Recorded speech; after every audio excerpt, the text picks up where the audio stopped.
எனவேதான் ஸல்லல்லாஹு அலைஹி வஸல்லம் அன்னவர்கள் பிரதானமாக உள தூய்மைக்காக வேண்டியும், அதே போன்று உடலிலே சுறுசுறுப்புக்காக வேண்டியும், ஈமானிய பலத்திற்காக வேண்டியும் நிறைய திக்ருகளை சொல்லி தந்தார்கள். அது நாவினால் சொல்வதற்கு லேசானது, ஆனால் நன்மை அதிகம். கலிமத்தானி ஹஃபீஃபத்தானி ஸகீலத்தானி அலல் மீசானி, இரண்டு வார்த்தைகள் இருக்கிறது, சொல்வதற்கு லேசானது, ஆனால் மீசானிலே வைத்தால் கனத்தால் அதிகமானது. சுபஹானல்லாஹி வ பிஹம்திஹி சுபஹானல்லாஹில் அஸீம். சுபஹானல்லாஹி வ பிஹம்திஹி சொல்றதுக்கு ரொம்ப லேசு, சுபஹானல்லாஹில் அஸீம் சொல்றதுக்கு ரொம்ப லேசு. ரசூலுல்லாஹ் சொன்னாங்க, வார்த்தையால் சொல்வதற்கு லேசானது, ஆனால் நன்மையால் ரொம்பவுமே கனமானது. நிறைய சொல்லியிருக்காங்க. ஹதீஸ்ல பார்க்குறோம், யார் ஒருத்தர் காலையில் எந்திரிச்ச உடனே 4 வார்த்தையை சொல்றாங்களோ 4 விதமான பாதுகாப்பை அல்லாஹ் தருகிறான். மன் கால லா ஹவுல வலா குவத இல்லா பில்லாஹ், லா ஹவுல வலா குவத இல்லா பில்லாஹ்னு சொல்லி யார் காலைல சொல்றாங்களோ, காலைல எந்திரிச்ச உடனே அல்லாஹ் அந்த வார்த்தையின் பரக்கத்தினால் அவருக்கு என்ன தருகிறான் தெரியுமா? அமின மினல் ஐன், கண்ணிலிருந்து அல்லாஹ் பாதுகாப்பு தர்றான். கண் இருக்க பெரிய நோய், அதை விட ஒரு பெரிய ஆபத்து ஒன்றும் இல்லை. மனிதனை மரணத்தின் பக்கம் கூட தள்ளிவிடும் கண்.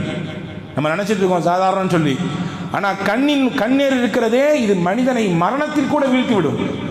ரசூலுல்லாஹ் கண்ணுக்கு பயந்திருக்கிறாங்க. கண்ணின் ஐனி ஹக்குன், கண்ணுக்கென்று சில உரிமைகள் இருக்கிறது, அதனால் ஏற்படக்கூடிய பாதிப்பு உண்டு என்று சொல்லியிருக்கிறார்கள். அன்புக்குரிய பெருமக்களே, யார் காலையில் லா ஹவுல வலா குவத்த இல்லா பில்லாஹ் சொல்றாங்களோ அல்லாஹ். Karim's biryani paradise at liberty and catering services, கோடம்பாக்கத்தின் அறுசுவை அடையாளம். கண்ணீரில் இருந்து அவரை பாதுகாப்பான். ஹஸ்புனல்லாஹு நிஅமல் வக்கீல், யார் ஹஸ்புனல்லாஹு நிஅமல் வக்கீல் என்று காலையிலே சொல்கிறாரோ, அமீன மின் கைதி ஷைத்தான், ஷைத்தானுடைய சூழ்ச்சி என்று என்னவெல்லாம் உண்டோ எல்லா சூழ்ச்சியை விட்டு அல்லாஹ் பாதுகாத்துடுவான். ஒமன் கால உஃபவ்விது அம்ரி இலல்லாஹ், என்னுடைய எல்லா விஷயத்தையும் அல்லாஹ்விடத்திலே நான் ஒப்படைத்து விட்டேன், இதுதான் என்னுடைய பொருள். உஃபவ்விது அம்ரி இலல்லாஹ் என்று யார் காலையில சொல்றாரோ, அமீன மின் மக்ரின் நாஸ், மனிதர்கள் செய்யக்கூடிய எல்லா விதமான தீங்கை விட்டும் அல்லாஹ் பாதுகாக்கிறான். மூணாச்சா? நாலாவது முக்கியமா சொல்றாங்க, வமன் கால லா இலாஹ இல்லா அன்த சுப்ஹானக இன்னி குன்து மினல் ஸாலிமீன், யார் காலையில் எழுந்தவுடன் லா இலாஹ இல்லா அன்த சுப்ஹானக இன்னி குன்து மினல் ஸாலிமீன் என்று ஓதுவாரோ, அமீன மினல் கம், எல்லா விதமான கவலையை விட்டு அல்லாஹ் பாதுகாப்பான்.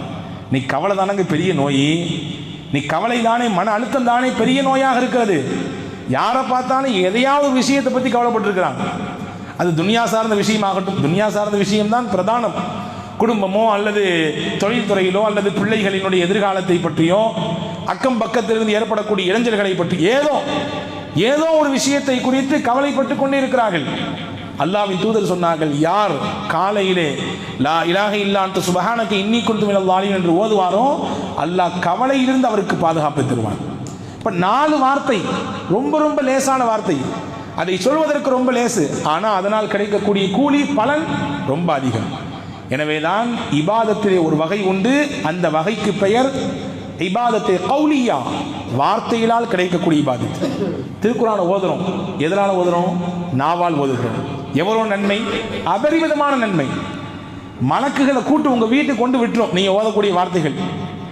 ஹதீஸ்ல வந்திருக்கு, உசைத் பின் ஹுதைர் என்ற சஹாபி தன்னுடைய சிறுமகனை பக்கத்தில் போட்டுக்கொண்டு திருக்குர்ஆனை ஓதுகிறார். சூரத்துல் பக்ராவை பக்கத்தில் குதிரையை கட்டி போட்டிருக்காரு. இவர் ஓத ஓத மேகம் ஏதோ இறங்கி வருவதை போன்று தெரிகிறது. குதிரை மிரளுது, இவர் பயப்படுறாரு. மிரண்ட குதிரை என் பிள்ளையை மிதிச்சிருமோன்னு பயப்படுறாரு. உடனே வேக வேகமாக சலாம் கொடுத்துட்டு உட்கார்ந்துடுறாரு. பார்த்தா குதிரை சமாதானம் ஆயிடுது. அடுத்து தொழுவதற்காக வேண்டி திருக்குர்ஆனை ஓதினார். மறுபடியும் மேகம் இறங்குகிறது, மிரளுகிறது குதிரை. பயம், மகன் மிதிப்பட்டு விடுவானோ என்று மறுபடியும் நிப்பாட்டிடுறாரு. காலையில் எந்திரிச்சு போய் ரசூலுல்லாஹ் சொல்றாரு, யார் ரசூலுல்லாஹ், நேற்று ராத்திரி நான் திருக்குர்ஆனை ஓதினேன், இந்த மாதிரி என் பக்கத்தில் என் பிள்ளையை போட்டிருந்தேன், குதிரை மிரண்டுச்சு, பார்த்தா வானத்தில் அப்படி மேகம் ஏதோ இறங்கி வர மாதிரி தெரிஞ்சு, நான் ஓதுறதை நிப்பாட்டிட்டேன், அதுவும் நின்று போச்சுன்னு சொன்னார்.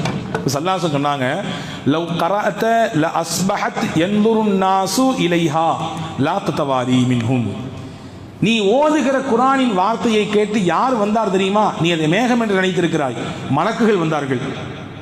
உன் வார்த்தையை கேட்பதற்கு, அந்த இடத்திலே அமர்வதற்கு மலக்குகள் வந்தார்கள். நீங்க மட்டும் ஓதுறதை நிப்பாட்டாம தொடர்ந்து செய்து கொண்டே இருப்பீர்களே, ஆனால் காலையில மதீனால எல்லாரும் மலக்குகளை பார்த்திருப்பாங்கன்னாங்க. மதீனாவாசிகள் முழுக்க மலக்குகளை பார்த்திருப்பார்கள். மலக்குகள் ஒன்றும் நம்மள மாதிரி ஆள் இல்லை, கூப்பிட்ட இடத்துல வர்ற ஆள் கிடையாது.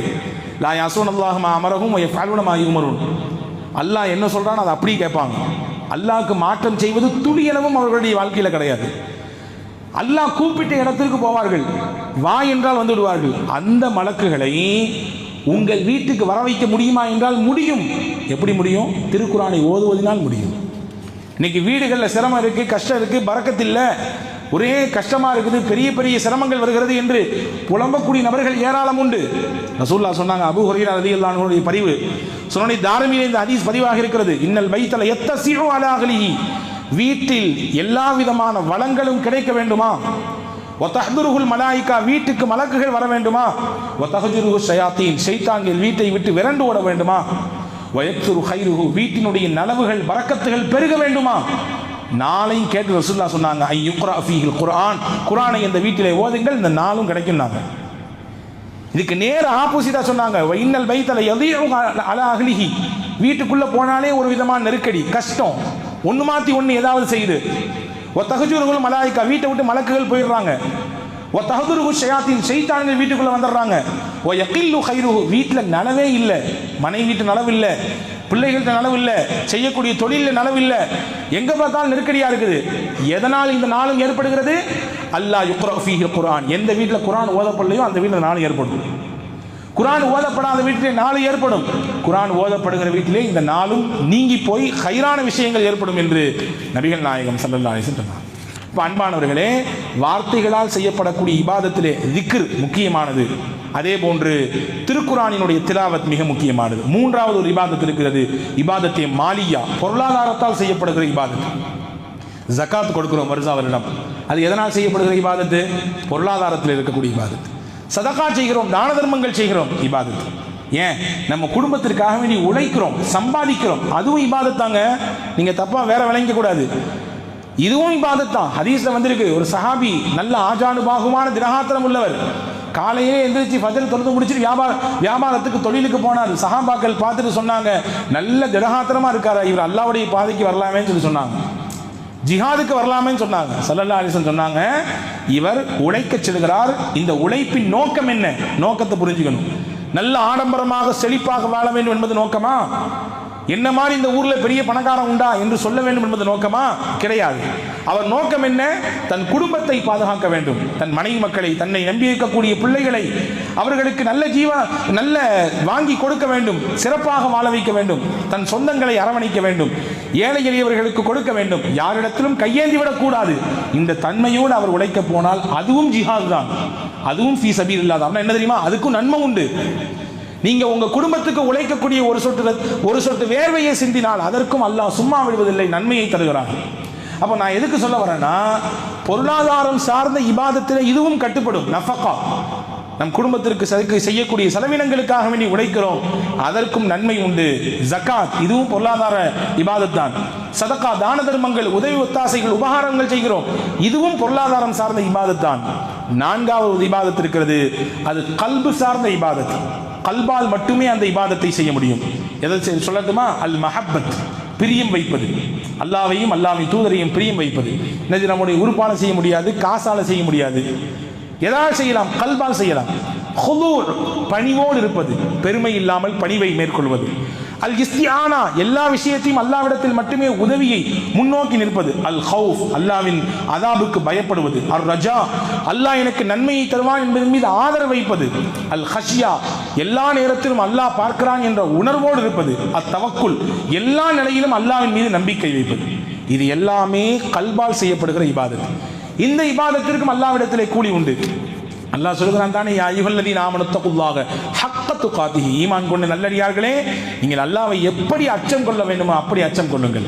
இப்போ அச்சம் கொள்வதும் ஒரு இபாதத் தான், அதுவும் ஒரு வணக்கம் தான். அல்லாஹ்வை பயப்படுறோம், பாவம் செய்ய பயப்படுறோம், தவறு செய்வதற்கு பயப்படுகிறோம், பொய் சொல்வதற்கு பயப்படுகிறோம், மோசடி செய்வதற்கு பயப்படுகிறோம், ஏமாற்றம் செய்வதற்கு பயப்படுகிறோம், அவதூறு பேசுவதற்கு பயப்படுகிறோம், புறம் பேசுவதற்கு பயப்படுகிறோம். இந்த பயத்துக்கு அல்லாஹ்ட்ட கூலி உண்டு. எதற்காண்டி பயப்பட்ட? யாரும் பார்க்கறான்றதுக்காண்டி இல்ல, அல்லாஹ் தண்டிச்சிருவான் பயம். பொய் சொன்னா அல்லாஹ் பிடிச்சிருவான், மோசடி செஞ்சா அல்லாஹ் பிடிச்சிருவான், அடுத்தவரின் பொருள் மீது ஆசைப்பட்டா அல்லாஹ் பிடிச்சிருவான், அபகரித்தால் அல்லாஹ் கேட்பான் கேள்வி. வியாபாரத்திலே மோசடி செய்தால், பித்தலாட்டம் செய்தால் அல்லாஹ் பிடித்து விடுவான் என்ற அச்சம் படுகிறோம் அல்லவா? இது ஒரு இபாதத். இதுக்கு அல்லாஹ்ட்ட கூலி உண்டு. அன்பிற்குரிய பெருமக்களே, நாம் வரலாற்றிலே வாசித்திருப்போம், தெரியும் உங்களுக்கு. 3 நபர்கள் குகைக்குள்ளே மாட்டிக்கொள்வார்கள். குகையிலிருந்து வெளியே வர வேண்டும். மூவரும் தன் வாழ்க்கையில் நடந்த நிகழ்ச்சியை எடுத்து வைப்பார்கள். முதல் மனிதர் சொல்வார், நான் எனக்கு வேண்டப்பட்ட நெருக்கமான ஒரு பெண்ணுக்கு சில பல உதவிகளை செய்தேன். அந்த உதவிக்கு பகரமாக அந்த பெண்ணை அடைய ஆசைப்பட்டேன். அந்த பெண்ணும் இணங்கி சம்மதித்து வந்துவிட்டால் 2 பேரும் நெருங்கி விட்டோம். எந்த அளவிற்கு என்றால், வில்லு அம்பிலே எந்த அளவுக்கு நெருக்கமாக இருக்குமோ அவ்வளவு நெருங்கி விட்டோம். அந்த பெண் சொன்னால், இத்தகில்லா, அல்லாஹ்வை பயந்துக்கோ, இங்க யாரும் பார்க்கல, ஆனா அல்லாஹ் பார்த்துட்டு இருக்கிறான். இந்த வார்த்தை என்னை குலை நடுங்க செய்து விட்டது. நான் பதறி விட்டு ஓடி போய்விட்டேன். இது உன் பயத்திற்காகவே நான் செய்தது. இதை ஏத்துக்கிட்டா இந்த கதவை திறந்து விடு, இந்த குகையை திறந்து விடு. அல்லாஹ் கொஞ்சத்தை திறந்தான். அடுத்தவர் சொன்னார், தொழிலிலே என்னிடத்திலே வியாபாரம், என்னிடத்திலே வேலை பார்த்த ஒரு மனிதர் இருந்தார். தினசரி அவருக்கு கூலியை கொடுப்பேன். ஒரு நாள் கூலியை வாங்காமல் போய்விட்டார். அந்த கூலியை நான் அபகரித்து வைக்க வேண்டும் என்ற எந்த எண்ணமும் எனக்கு கிடையாது. அந்த கூலியை நான் சேமித்து வைத்தேன். அதிலிருந்து ஒரு ஆட்டை வாங்கிவிட்டேன். அந்த ஆடு பல்கி பெருகி பெரிய ஆட்டு மந்தையாக மாறியது. ஒரு நாள் அந்த கூலியாளி இடத்திலே வந்தவர், என் கூலியை கொடுங்கள், ஒரு நாள் உங்களிடத்திலே நான் சம்பளம் வாங்காமல் போய்விட்டேன். நான் கை காட்டினேன், இந்த ஆட்டு மந்தை தான் உன் கூலி, என்னை கேலி செய்யாதீர்கள். ஒரு நாள் கூலியை கேட்டால் ஒரு பெரிய ஆட்டு மந்தையா காட்டுகிறீர்கள்? இல்லை, கேலி இல்லை, இதுதான் உண்மை. உன் காசிலிருந்து வாங்கியது ஒரு ஆடு. இந்த ஒரு ஆடு இப்பொழுது 100கணக்கான ஆடாக பெருகியிருக்கிறது. அவர் மகிழ்ச்சியோடு அதை ஓட்டி கொண்டு போனார். அடுத்தவரின் பொருளை அபகரிக்க கூடாது, மோசடி செய்யக்கூடாது என்ற பயம்தான் என்னை இப்படி செய்ய வைத்தது. இறைவா, இதை நீ பொருந்திக் கொண்டால் இந்த கதவை தர. அல்லாஹ் திறந்தான் கொஞ்சத்தை. 3வது மனிதர் சொல்லுவார், இறைவா, எனக்கு ஒரு தாயும் தகப்பனும் உண்டு. அவர்களை திருப்திப்படுத்தி சந்தோஷப்படுத்தி அவர்களின் பதுவாவை பெறக்கூடாது என்பது மட்டுமே என்னுடைய வாழ்க்கையின் லட்சியம். அவர்களை சந்தோஷப்படுத்த வேண்டும், அவர்களை மகிழ்ச்சிப்படுத்த வேண்டும் என்பதற்காக வேண்டி பல முயற்சிகளை மேற்கொண்டேன். ஒரு நாள் ஆற்றிலிருந்து பாலை கறந்து கொண்டு வீட்டுக்கு வந்தேன். அவர்கள் தூங்கி போய்விட்டார்கள். எழுப்புவதற்கு மனம் வரவில்லை. இருந்தாலும் அவர்களுக்கு கொடுக்காமல் நானோ என்னுடைய குடும்பமோ குடிப்பதற்கு, அதை பருகுவதற்கு மனமும் இல்லை. காலை வரை நான் அங்கேயே நின்றேன். எழுவார்கள், எழுந்த பிறகு கொடுப்போம் என்று. காலையில் எழுந்தார்கள். முதலில் அவர்களுக்கு கொடுத்தேன், குடித்தார்கள். அதற்கு பிறகு என் பிள்ளைகளுக்கும் என் மனைவி மக்களுக்கும் கொடுத்தேன். இது உன்னுடைய பயத்தினால். பெற்றோர்களை நிந்தித்தால், பெற்றோர்களுடைய பதுவாவை வாங்கிக் கொண்டால் அதனால் ஏற்படக்கூடிய விளைவு மிக ஆபத்தானது என்று நீ சொல்லியிருக்கிறாய். அதை உணர்ந்து பயந்து நான் செய்தேன்.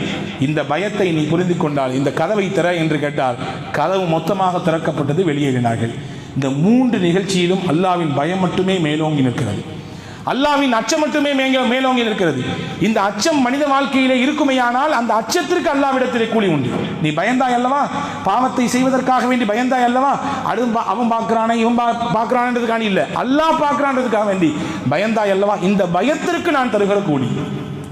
அன்பானவர்களே, இந்த 4 விதமான இபாதத்தையும் மொத்தமாக ரமலானில் செய்ய முடியும்.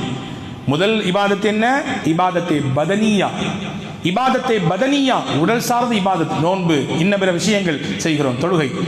2வது இபாதத்தை கௌலியா, வார்த்தைகளால் செய்யப்படுகிற இபாதத். திக்ர் செய்யலாம், இஸ்திக்பார் செய்யலாம், ஸலவாத்தை ஓதலாம், திருக்குர்ஆனை அதிகம் ஓதலாம்.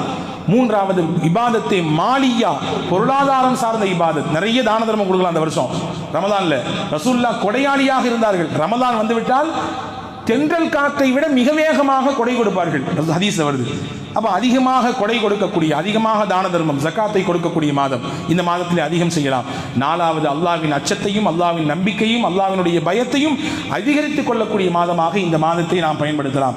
ஆக இந்த 4 விதமான இபாதத்தையும் மொத்தமாக ஹோல்சலாக செய்யக்கூடிய மாதம் புனித ரமதான் நம்மிடத்தில் எதிர்நோக்கி இருக்கிறது. இன்னும் கொஞ்ச நாட்கள் மிச்சம் இருக்கிறது. அந்த மீறி இருக்கக்கூடிய நாட்களிலே முழுமையாக அல்லாஹ்வை வணங்கி வழிபட்டு அவனுடைய திருப்பொருத்தத்தை பெறுகிற நல்ல மக்கள் கூட்டத்தில் உங்களையும் என்னையும் எல்லா மக்களையும் அல்லாஹ் சேர்த்தருள் புரிவானாக. ஆமீன். வாஹிரு தாவான் அல்ஹம்துலில்லாஹி ரப்பில் ஆலமீன். அஸ்ஸலாமு அலைக்கும்.